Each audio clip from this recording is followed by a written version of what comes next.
सर्व खवाई मंडळींना माझा आपुलकीचा नमस्कार.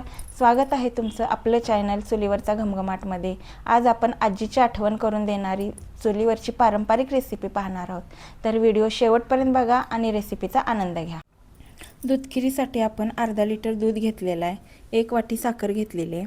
अर्धी वाटी तांदूळ घेतलेले, बासमती तांदूळ आहे, तुम्ही घरात जो असेल ते घेऊ शकताय. अर्धी वाटी ओल्या नारळाचा चव, थोडेसे चारोळे, वेलची पूड, तूप आणि काजू बदाम. हे तांदूळ वाटून घेऊ तोपर्यंत आपण.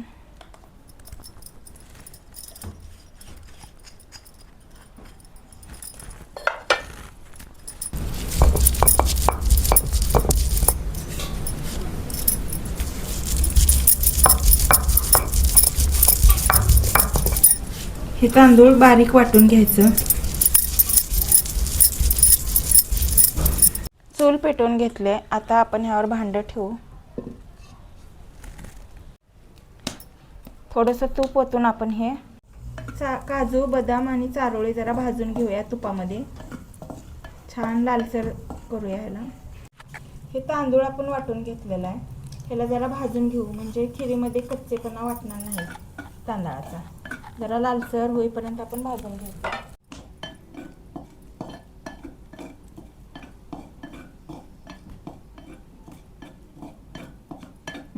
हे दूध ओतून घेऊया यामध्ये. तर दुधाला किती छान उकळी आले बघा. असं दूध छान उकळून घ्यायचं आणि मग यामध्ये आपण तांदूळ टाकून बाकीचे सगळं साहित्य टाकून शिजवून घ्यायचं चांगलं. ही खीर छान मऊ लुसलुशीत होते. कधीही सणावाराला गोडधोड करायचा असेल, पाहुणे अचानक घरी आले तर आपल्याला प्रश्न पडतो काय करावं. तर ही पटकन होणारी खीर आहे कमी साहित्यामध्ये. तर ही मऊ लुसलुशीत खीर तुम्ही चपातीसोबत पुरीसोबत खाऊ शकताय. तर आता हे भाजलेलं तांदूळ आहे, तर आता आपण ह्या दुधामध्ये टाकून घेऊया. दुधाला उकळी आलेली आहे.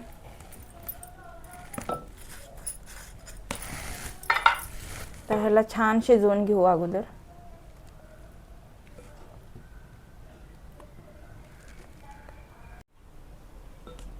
तर ह्यात आपण आता साखर टाकून घेऊ.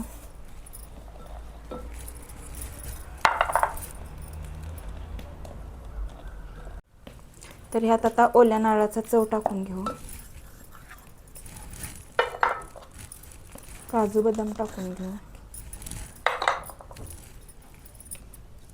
विलायची पूड. तर आता छान हलवून घेऊया. घट्ट होते ही खीर.